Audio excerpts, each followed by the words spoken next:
Jim, first, would you tell us a little bit about yourself? Are you a native of the Pacific Northwest? I believe I qualify now since I've been here since January of 1975. Originally, I'm from San Francisco, California, the Bay Area. I enlisted in the Army, joined the military police. My assignment after MP school was as a plainclothes military policeman at Fort Lewis, Washington. And after I got to see the Northwest, and I saw bald eagles over Deception Pass and Mount Rainier and a lot of the other wonders that I guess we take for granted here, I fell in love with Washington State and I never looked back. I've always loved this state. I think it's a gorgeous place to live. Well, tell me, what drew you to the subject of UFOs? Originally, it started when I was a very young man, I'd say about 12 years old, listening to a radio program on KGO radio in San Francisco, California. They were interviewing a man named John G. Fuller, who had just published a book called Incident at Exeter. And this was in the 60s. It was referring to a series of UFO encounters in Exeter, New Hampshire. And what fascinated me about it was that these were close encounters between police officers on duty, and in one case, a 50-foot diameter disc with scintillating red lights. There were multiple witnesses involved, multiple sightings, and in one particular instance, there was almost a confrontation where a police officer drove an eyewitness out to a scene where he had seen this very mysterious craft that was independently reported by still another witness. And when they got there, the craft reappeared, and it came down so low to the ground that the police officer grabbed the witness, shoved him down, and started to draw his service revolver as his partner was getting out of the second police car, yelling at him, "Don't do it." And I was totally fascinated by this, and I was even more fascinated because when this report got to the Air Force, they claimed that the police officer who almost drew his weapon on the saucer had seen cargo tankers, large Air Force planes involved in high altitude aerial refueling, that he had somehow mistaken those planes for an object that was so close and so large that he felt afraid for his life. And I guess this kind of stimulated my thinking, but I didn't do anything about it really seriously until 1986, because that was the year when a JAL pilot named Taroshi, he and his two crewmen were flying cargo into Anchorage, Alaska, and they observed a UFO that was at least as big as an aircraft carrier. There were smaller UFOs flying around it. This was initially confirmed by FAA on their radar, and interestingly enough, there was a huge media coverage of this event. Now, what was the event named and when did it happen? Well, it was in 1986, and as I recall off the top of my head, I believe it was in November. It was late in the year. And it's known as the Taroshi sighting, or if you type that name, or a famous JAL airline UFO case, they actually had a press release packet that was quite thick where they printed out diagrams and reports and everything else, and I sent in for a copy of this. Well, what led me to become seriously involved in ufology actually goes back to Fort Lewis.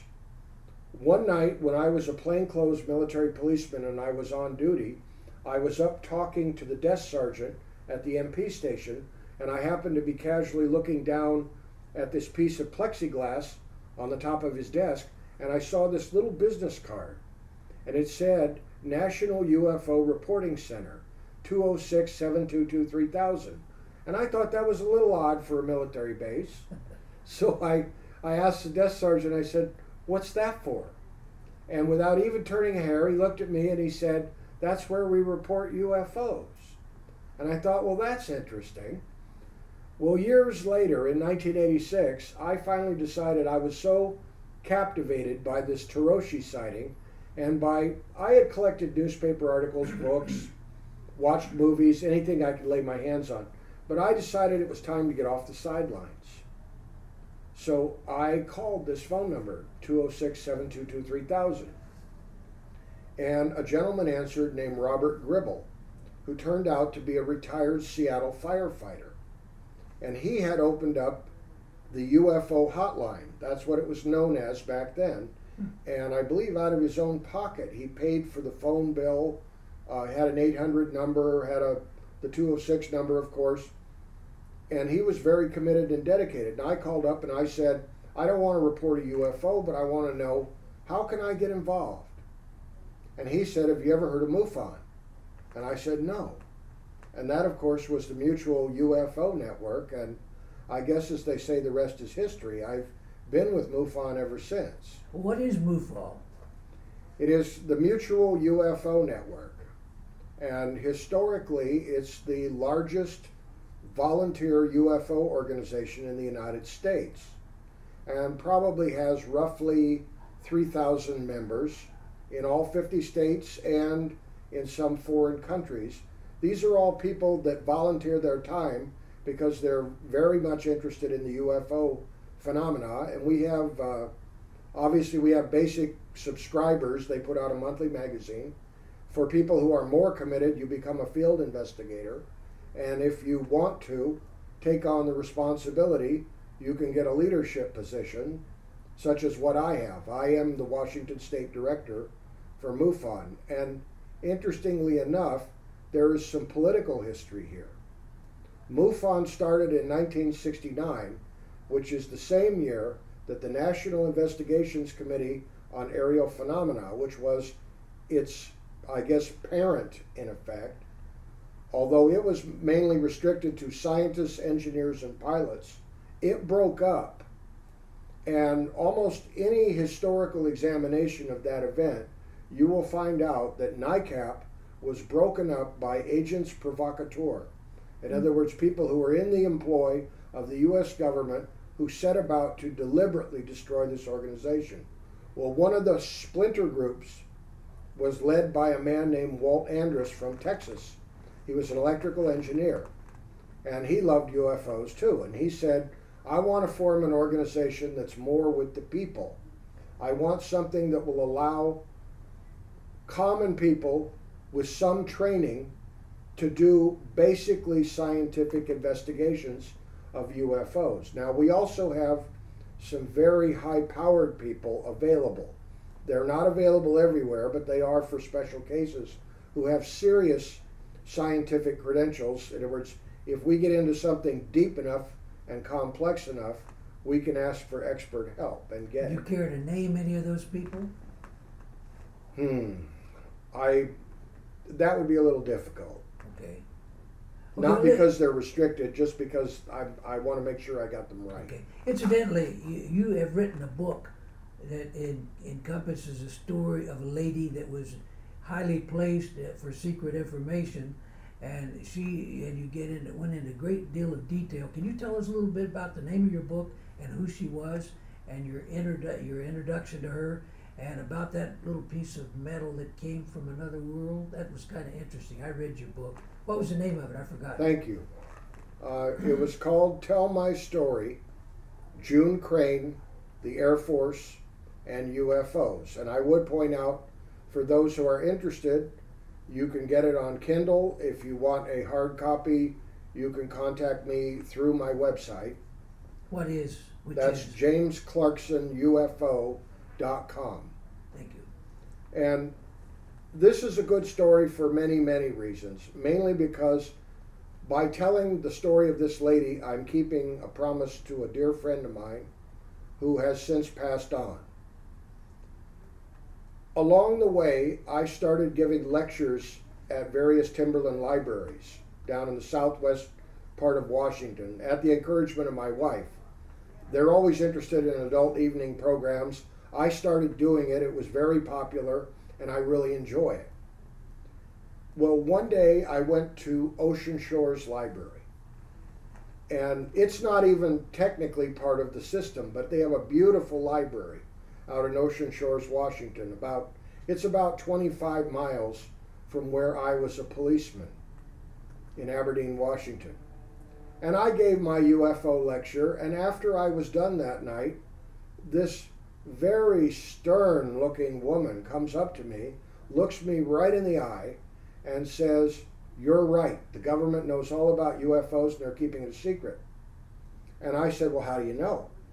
And she said, "Because I worked there." And I could tell that this woman was very serious. And I said, "Well, would you tell me more?" And she said, "No, I'm afraid they'll come and arrest me." And actually, I think she was kind of wondering if I would arrest her, because I had let it be known at the time, at that particular moment in time, I was detective sergeant for the Aberdeen Police, which might seem a little strange being a police officer and being a ufologist, but it's actually not as far afield as you might think. Because I used the same investigative strategies on UFO cases that I did when I was trying to solve crimes, and I believe that I was a very effective police officer. Well, in any event, I gave her my business card and I said, "Will you please come and talk to me if you ever decide to change your mind?"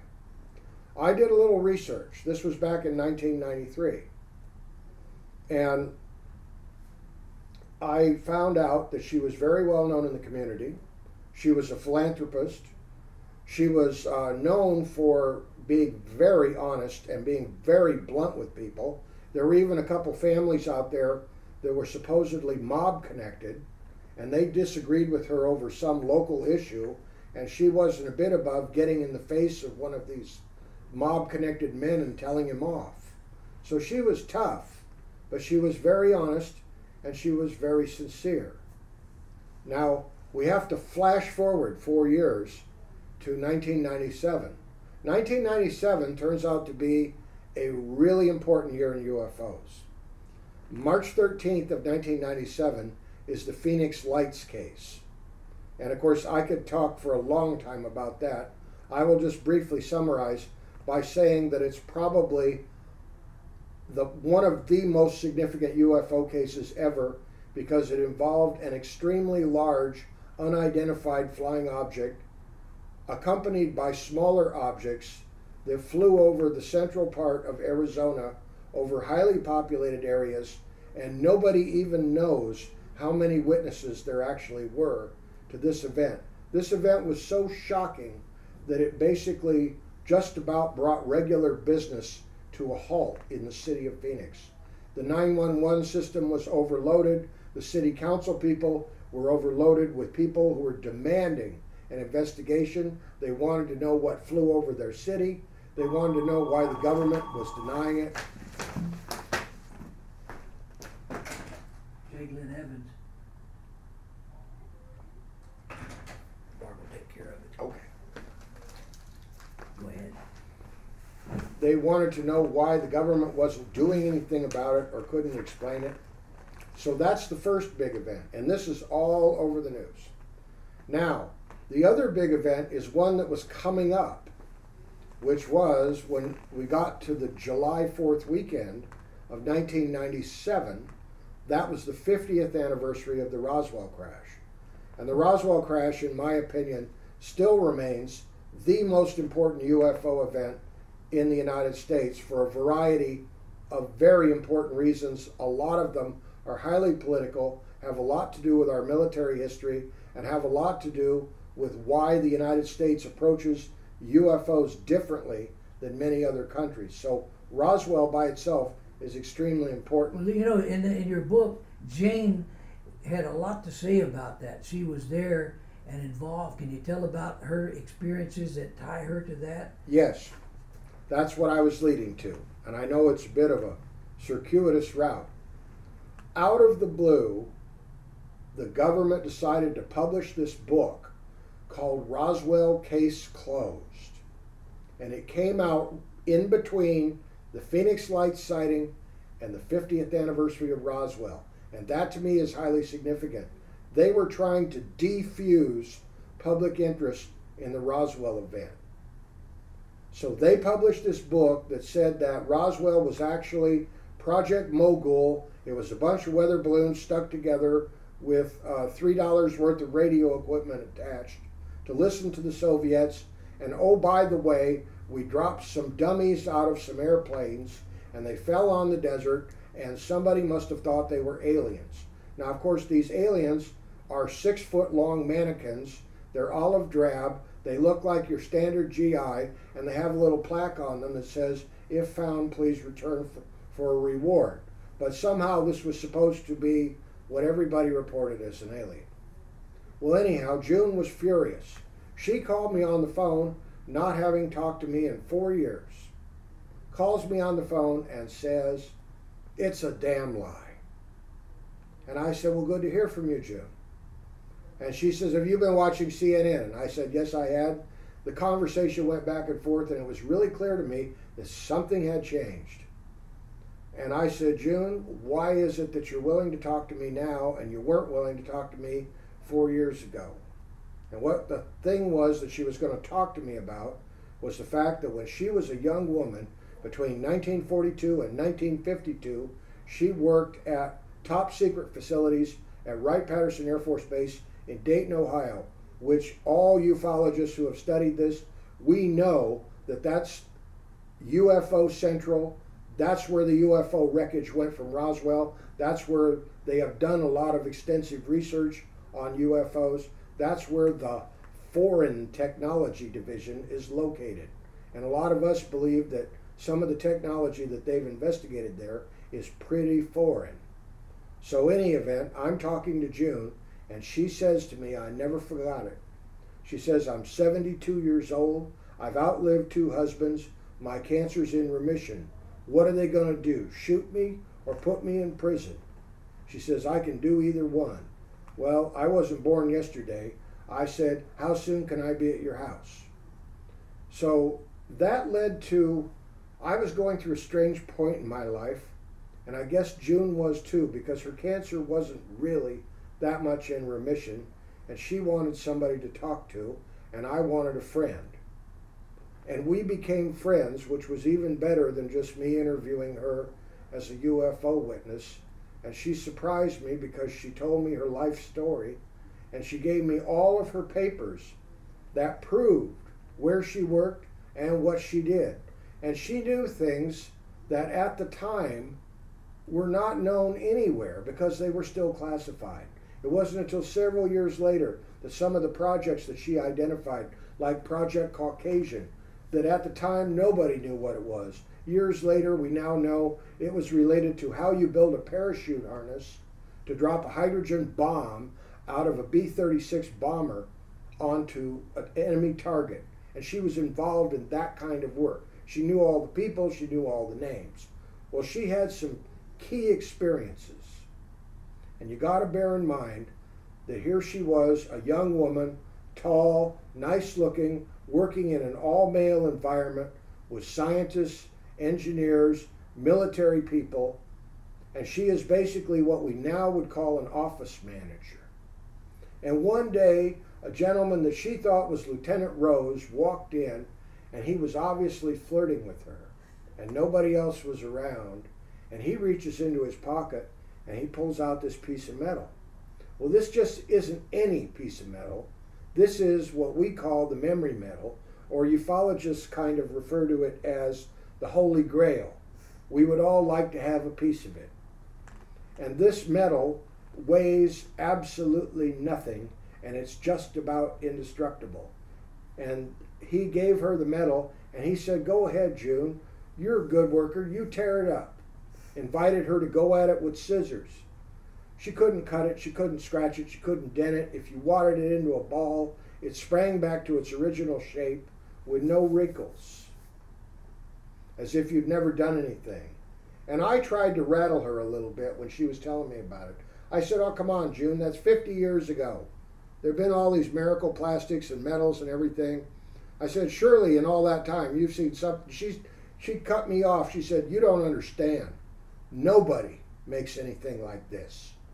And she looked at this guy when he gave her the medal, this officer, and she said, "Where did this come from?" And he bends over and he looks at her and he says, "It's a piece of a spaceship." And she says, oh, really? Where did it come from? And the guy says, it's a piece of a spaceship.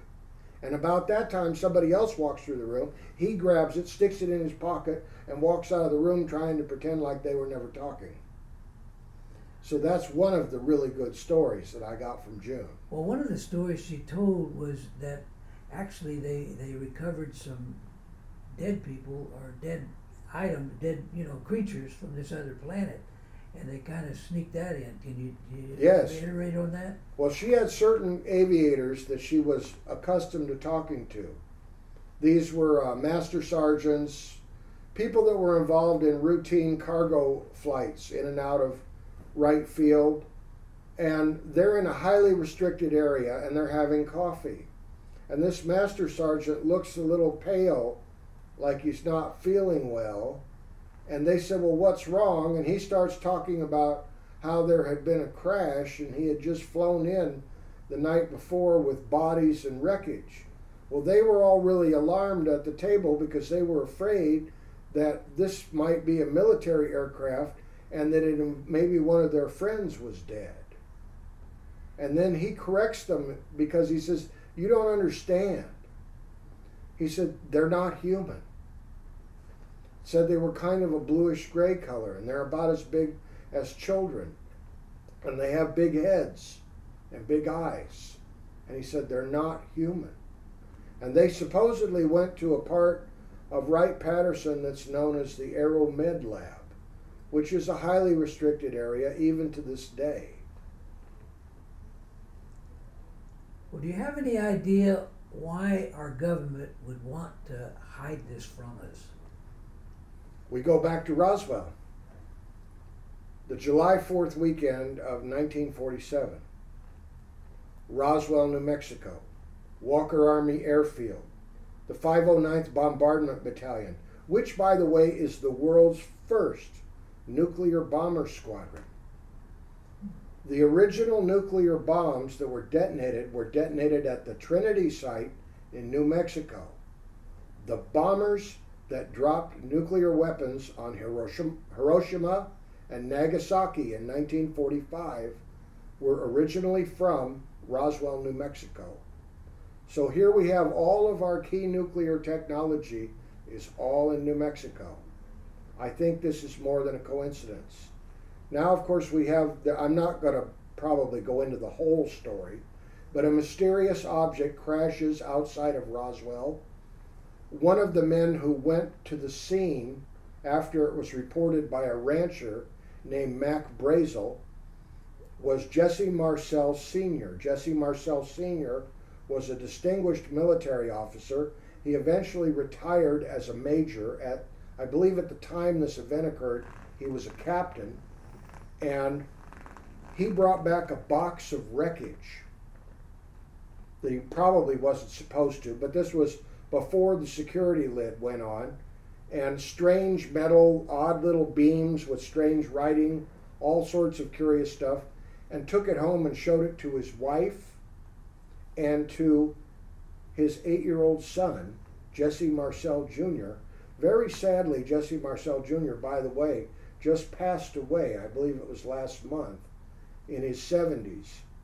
And he remembered very vividly the night that his father brought home this box of wreckage. And in fact, Jesse Marcel Jr. wrote a book called Roswell Legacy. He wrote it while he was in Iraq on active duty as a flight surgeon. In his spare time, he wrote a book about how terrible it was that his father had to keep this awful secret that just about tore the family apart. So getting back to the question and the Roswell story, it appears that our government was confronted with evidence of extraterrestrial technology and with dead aliens, to make a long story short. At this particular point in time, it was pretty obvious that the world was going to separate into two great powers. This is the very beginning of the aftermath of World War II, and we have the USSR and the United States of America jockeying for position. Now, what position would our government have been in? They have extraterrestrial technology, they have dead aliens, What if the Russians are already cutting a deal with another spaceship that didn't crash? What if we actually brought down the Roswell craft, because there's some evidence that we were experimenting with directed radar and that the military had given instructions to radar operators to try and turn their beams on these unidentified flying objects that kept showing up over and over again at any location where we were doing research that involved nuclear weapons. There's a man named Robert Hastings, has an excellent book called UFOs and Nukes that is probably about yay thick, footnotes, references, etc., showing that there is a very long history of UFOs associated with anything nuclear, nuclear weapons, nuclear power plants, anything related to that. And we may have actually caused the Roswell crash. So our government decided they needed to do two things at all cost. They had to keep it secret, and they desperately wanted to know how to make it work. In other words, because whoever would possess this technology would obviously have a huge advantage in any future military confrontation. So that's where the secrecy began. And we've been still playing, we're still beating the same drum and following the same path, even though other countries have taken radically different approaches to this. Can you give an example of something? Yes. In fact, I just read yesterday that in Peru they have reopened their national UFO investigative apparatus that's part of their Air Force, and they've stated that they want to do it to benefit the public because they're getting so many reports right now. They want to help the public find out what is behind the UFO phenomena. Well, you know, in the corporate media, I hear so very little about UFOs anymore. Are these incidents still occurring? Yes. And in fact, I would say, quite frankly, I always tell people that there is one high quality UFO event somewhere in the world every hour of every day. They just don't get reported on CNN. And I have a very specific definition for a high quality UFO event. This is an event that combines high strangeness with high witness credibility. High strangeness usually involves an encounter at 500 feet or less. Anything that's further out than that, there are a lot of things that are mistakenly reported. There's no doubt about that. I mean, anybody who's investigated UFOs, you know that out of every 10 cases, probably 6 or 7 of them have a man-made or natural explanation. But see, that's not the point. There's a great UFO researcher named Stanton Friedman who pointed out, he said, how many UFOs that are provable evidence of contact with a non-human intelligence does it take to change our entire perspective on everything? And the answer is only one. And yet, every time the subject of UFOs comes up in the media, the entire subject is put on trial. And it's always dismissed, always marginalized. The news people will make little jokes and laugh about it.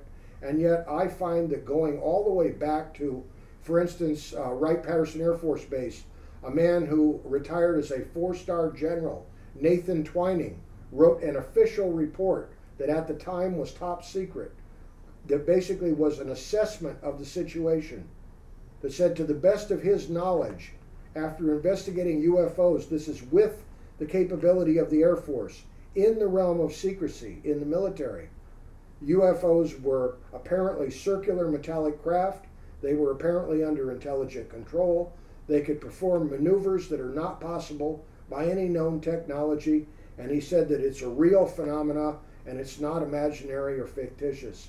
Now, according to the corporate media, this guy would be a UFO nut. Example of Roswell. The man who was in command of Roswell Army Airfield was named William Blanchard. Now, what happened was Roswell made worldwide headlines because they initially announced Roswell Army Airfield captures flying disc. Well, this went around the world like lightning. And every newspaper, every radio station in the world was covering it. And then within 2 days after it made it up the chain of command, General Ramey said, oh, no, no, no, no. This is a weather balloon. And they called Jesse Marcel Sr. in and ordered him to keep his mouth shut and to participate in a rather infamous news conference where they dragged out a bunch of fake wreckage that was from weather balloons, and they showed it to the public and said, this is what happened. Well, normally then that would mean that William Blanchard had made a really, really bad mistake in his career, because he has now embarrassed the Air Force by announcing that they've captured a flying disc, when in reality it's only a weather balloon. William Blanchard died at his desk in the Pentagon in the 60s as a 4-star general, having been in charge of every major command in the Air Force, and he was being seriously considered as Secretary of Defense. So you find this over and over again in the field of UFOs. This is why I'm so fascinated by it. It's not just the strange things that people are reporting, although that in itself is fascinating enough. It's the way we react to it, the way the military reacts to it, the way that we accept the lies that we are told so consistently. We have Fife Symington, who was governor of Arizona at the time of the Phoenix Lights. He's the one who defused the big problem that the government had in Arizona in 1993, or 1997 rather, because he held a press conference. He brought in an aide, dressed him up with a rubber alien suit, brought him in handcuffs, put him in front of the camera. Oh no, this is all there is. Everybody can laugh about it and go home. 10 years later, Fife Symington, no longer governor.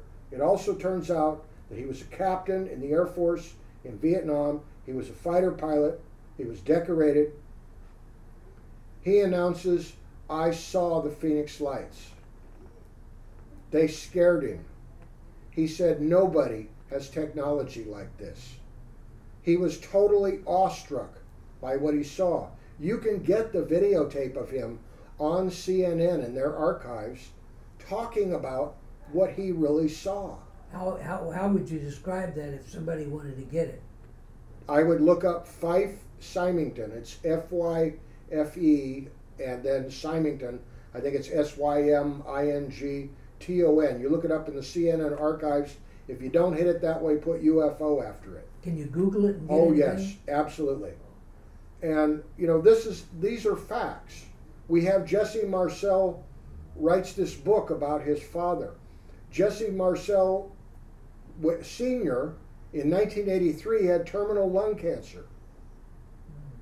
He disclosed, he said, I've been keeping this secret all my life. But he said, I saw it. I saw the wreckage. I saw the bodies. They're not from here. They're aliens. I mean, the evidence is so powerful, and yet our denial is so strong. That's part of what fascinates me about this entire mystery. Well, tell me, Jim, have you ever actually had an experience yourself with UFOs? I'm not sure. I've seen strange lights in the sky that I can't explain, and this was so brief that I don't know whether I saw a UFO per se or advanced military aircraft, but it was in Prosser, Washington in the summer a couple of years ago, clear night. We're watching the night sky. You could see the stars. I could see jet traffic, occasional helicopters, something like that. All very normal.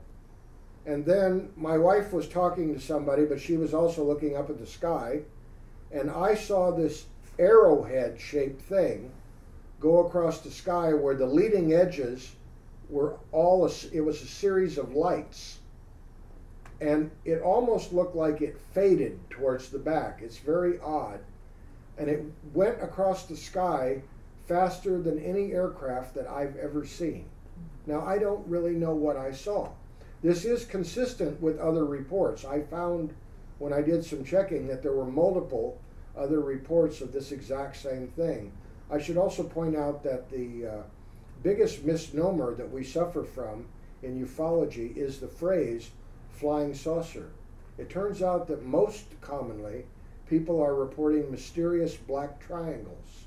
That's the most common form of these things. Or very odd orange orbs. Well, tell me, have you heard stories from other people that you consider very, very credible people that would not likely lie, that, you know, they're credible people that have told you stories about it? Oh, I've been investigating UFOs for MUFON for years, and I've run across numerous ones.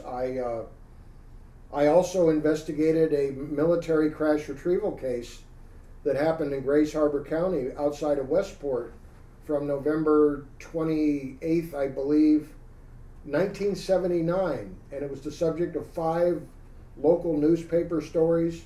I didn't investigate it until about 1987, but people were still talking about it down there. Numerous witnesses. The thing that I look for is that many people will tell you when they don't know the whole story. You're really credible witnesses, but when you lock it all together like pieces of a puzzle, it makes a lot of sense. Historically, I think there's 2 or 3 presidents that have seen UFOs. There's numerous military leaders. I've already described some names. In the annals of law enforcement, there's Deputy Dale Spower from Portage County, Ohio, Lonnie Zamora from the Socorro, New Mexico Police Department. If you take just the sightings that are done by airline pilots, law enforcement, and people with very sophisticated credentials, education, scientific degrees, etc., you have an overwhelming case that there is something very mysterious going on, and it's not going away. Just because we don't explain it on the evening news doesn't mean it's not real.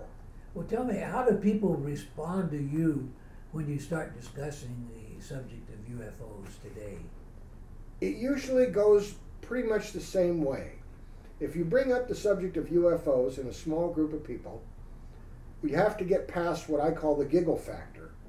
Somebody will make a joke about little green men or some tinfoil hats or something like that. And after we get past that, it is inevitable. 1 or more people in the group will want to tell you either about what they have experienced or about somebody that they're related to or a really close friend who's had an experience that they believe is real. And there is just way too much smoke for there not to be fire underneath all of this. Oh, and what is the official response to reports of UFOs? I think you've covered that briefly with the way they think they disguise it, right? It's very simple. After 1969, the Air Force had an official policy. That was the end of Project Blue Book, and they said, we are no longer in the business of investigating UFOs because no UFO has ever been proven to be a threat to national security, which also happens to not be true, and they know that, but that is their official policy. Well, tell me, how about your friends and family? How do they respond to it? I think they've all learned to put up with me. Well, you know, I've never really paid much attention to it. I thought it was fantasy, but when I read your book about this Jane, I mean, it really makes you stop and think. And you know, we've been lied to by our government by so many things. Why wouldn't they lie about it? Exactly. And then going back once again to Roswell, we think that it's not a coincidence that Roswell occurred in July of 1947, and by the end of the year, they had passed the National Security Act, completely reorganized our government, created a Department of the Air Force separate from the Army, created the CIA, and in the minds of many people, that was the beginning of what is called the shadow government or the black budget government that runs parallel to all of the institutions that we think actually do control our government. Well, you know, it would seem that these so-called aliens have the technology and are so much they're advanced than we are. If they meant to be hostile, they could probably be hostile, but apparently they're not hostile. You would think that they're just making observations. That comes up frequently as a question, and I agree. Obviously, if their intentions were hostile, you and I would not be sitting here having this conversation. I like to think that maybe they're older and wiser, and maybe they know that it would not be a good idea to directly come out in the open. We have so much trouble amongst our own species with people who have different skin colors, different religions, whatever. We kill each other over nothing, just because of some perceived difference between us. What would we do with an extraterrestrial? We'd probably shoot first and ask questions later. And then there's always the possibility, what if we are them and they are us? In other words, what would mankind look like? I always ask this question. If 1,000,000 years went by and we do not succumb to overpopulation, war, famine, or some other form of self-induced stupidity, and we survive as a species, what will our technology look like? Would it not look like magic if we saw it right now? Because the things that we do right now would appear utterly impossible to people 100 years ago. Absolutely true. Well, tell me, Jim, is there any question that you wish I had asked but didn't? I think we've covered quite a range and hopefully stimulated some interest. I'm always willing to talk to people about this. I'm always ready to hear what people have to report. Well, if somebody has something to report or they want to talk to you, how do they get in touch with you? Well, directly to contact me, you can use my website, jamesclarksonufo.com. My email is uforeality@comcast.net. If you're going to report a UFO, you should go to mufon.com, which is real. It'll How do you walk you spell through that? it. It's MUFON, like Nora. .com. .com. Well, thank you very much, Jim. This has been very enlightening. It's something that I hadn't really paid much attention to, but my ears will perk up when I hear something now. Thank you. Well, good. Thank you.